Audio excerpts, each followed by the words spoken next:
Hey guys, what's going on? Inception here, and welcome to another video. Ladies and gentlemen, today we have another formation to review. It is going to be from I Am French. It is a 4-2-3-1 wide variation of this formation. We were using this in Futchamps for the Rashford and the Asensio videos, and we ended up going 11-0. The reason why I didn't continue is because I think the rewards are complete garbage to actually continue playing it. So that's why I was like, you know what, I'm gonna get my 11 wins and get the highlights for the 4-2-3-1 and just call it a day. Guys, with this formation, it's pretty nice to work with because the types of players you're going to want to use in different types of positions is definitely going to be a little bit more open for sure. But obviously you want to work with the best attacking AI as much as possible because it's going to be very, very important to work with as usual. So strong foot on the strong side as usual, and make sure that you have the right players in the right position. So the 4-2-3-1 bracket 2 is set up like this. So we have it on balanced for defense, 45 for width, 60 for depth. The offense is on slow build up, direct passing, 45 for width, 6 for players in the box, 1 for corners, 1 for free kicks. Instructions for how this team performs in game is going to be 2 different things, right? So stay back while attacking, step up for both of the fullbacks. For the goalkeepers, you could decide whether or not you want to put them on comes for crosses, sweeper, keeper. You know, it's not a bad thing if you actually want to do that. That's completely personal preference based, but could definitely be very helpful to work with from time to time. Your CDMs. So your CDMs, they're only on deep lying playmaker, right? So with them being on deep lying playmaker, we're going to be talking about the types of players you're going to want to use in those positions as well. The cam is going to be on comeback and defense, stay on the edge of the box with a cross, which helps out with a slow build up. Obviously, with him being on the edge of the box, it kind of allows you to build up the play a little bit differently. The right mid and the left mid are actually going to be on comeback and defense, cut inside, right? So the cut inside part is going to be a very key thing to work with because keeping these players in those side positions when you're building up the attack for how FIFA plays out nowadays, it's not really worth it a very large majority of the time, which is why a lot of people still use the 4-2-3-1 narrow because it's more narrow based, right? Players will make those indirect runs on the inside. Now with this, it's interesting because you being able to force the instruction on the right mid and left mid is definitely a very big deal to work with.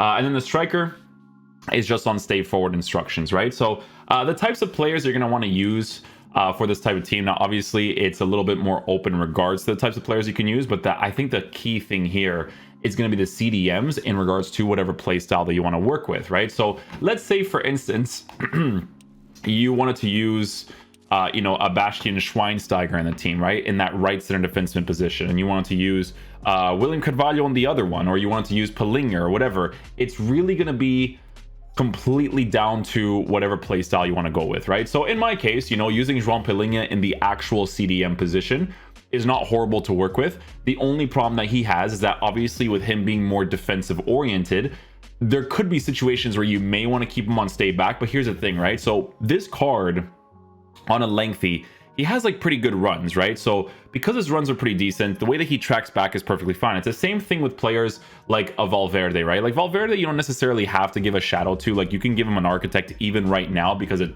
obviously the lengthy on him, and he would still perform really well. So a card like Valverde would be great there. Ronaldo Sanchez would be great. So it really just depends on how you want to format your team. Do you want at least one defensive player while the other one can be more attacking, or vice versa, right? So it just depends on what you're looking for. Like I said, for me, I think in the Rashford video, I think I was using Palinha with Valverde in the team.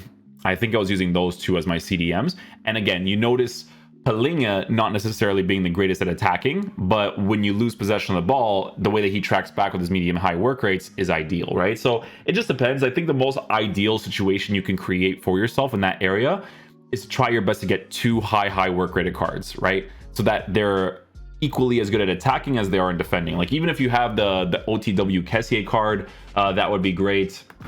The new Schweinsteiger card would be fine too. A little bit slow, even if people are like, oh, but you can make him a lengthy. The pace stats for this card, it's a little bit low-ish for the way that he performs, but lengthy definitely can help out. But for me, it's like I give him the shadow because I want those extra defensive capabilities on this card, right? Like with Paling, it's different because you have pace, but you give him that extra defense. With Schweinsteiger, you don't.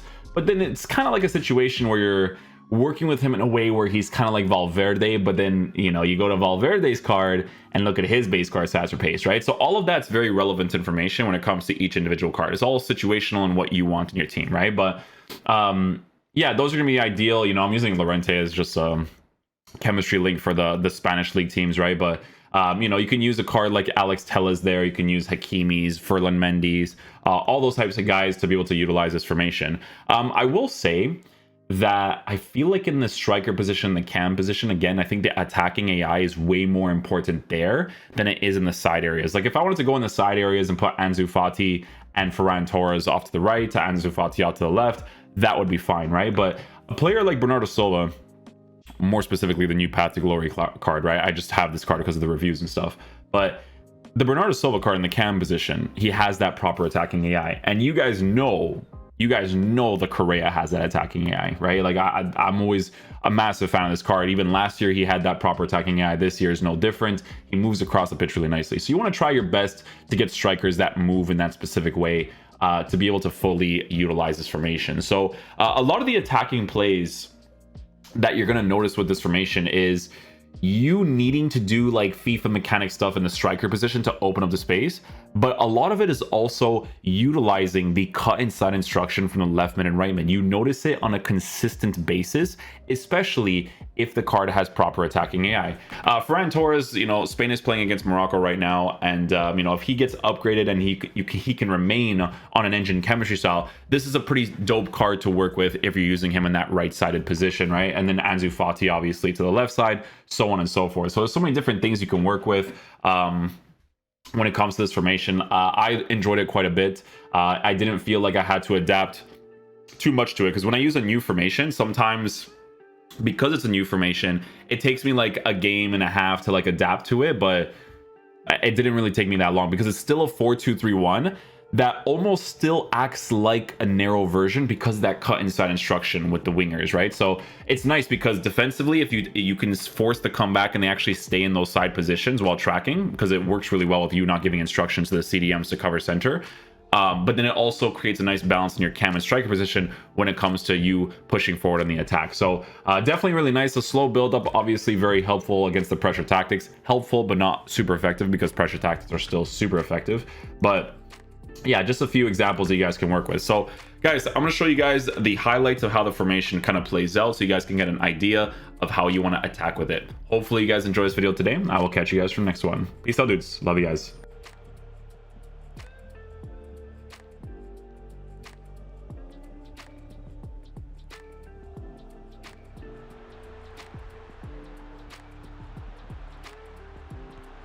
Good goal. Well done, boys. Well done.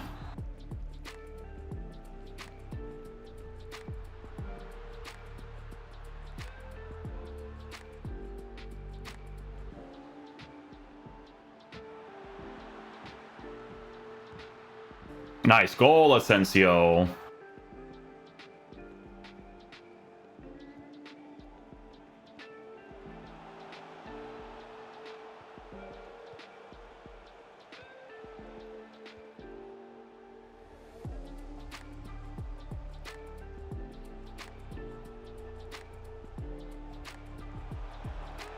Let's go, boys.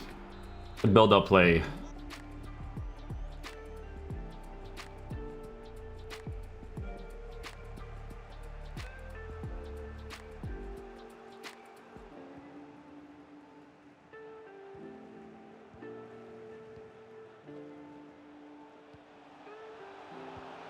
Let's go.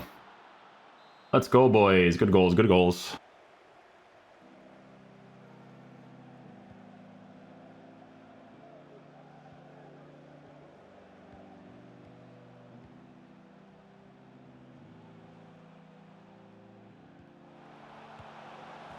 Sure. We'll take that. We'll take that.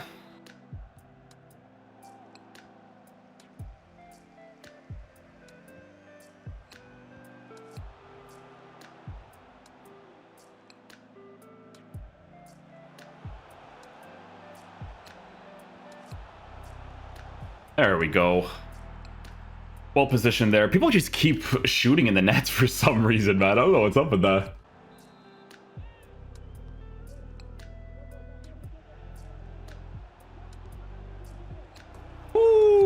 Marco Asensio on the outside foot shot.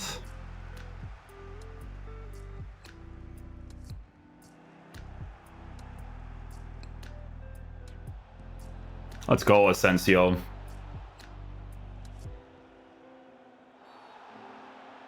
Oh, I got a penalty. Cool.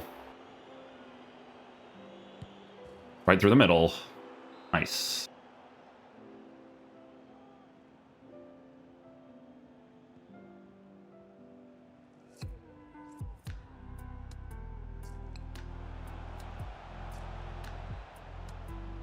I was gonna say, I'm like, hey man, you gotta be able to score on your weak foot on a finisher, you know what I'm saying?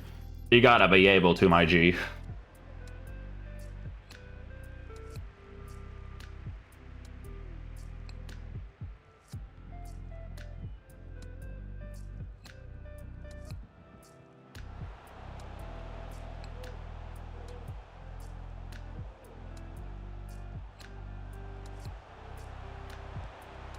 Nice.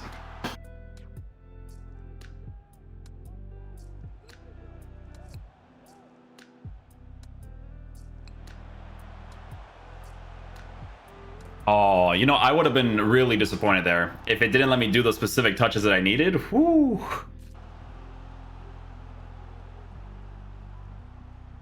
Nice job, Bernardo.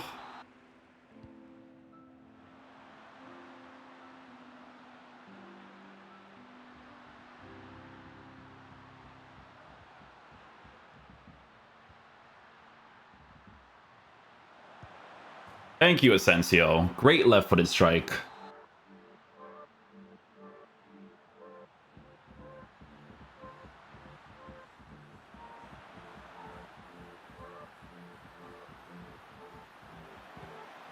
Let's go, Marcus. On an engine chemistry style, too.